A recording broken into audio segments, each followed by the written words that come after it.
Hello, hi guys. So hari ni aku nak share dengan korang tempat best makan char kway teow dekat Perlis. Okay, 2 hari lepas aku pergi daftar adik aku dekat UUM, Universiti Utara Malaysia.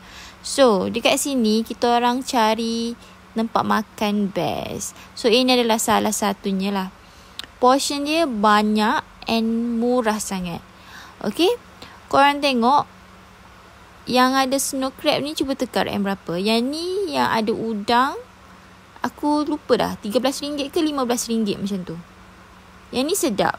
Yang ni ada ketam, RM13 je satu pinggan ni. Okay, portion banyak and sedap, sangat-sangat puas hati lah. And yang last kali ni yang snow crab. Snow crab ni satu pinggan RM35 sahaja. So bagi aku, yang mana nak try, nak bawa family jalan-jalan, cari tempat makan murah, portion banyak, korang boleh try lah dekat sini, dekat Wan Char Kway Teow di Jejawi Perlis. Okay guys, jangan lupa untuk like, share and subscribe to my YouTube channel. Okay, bye. Assalamualaikum.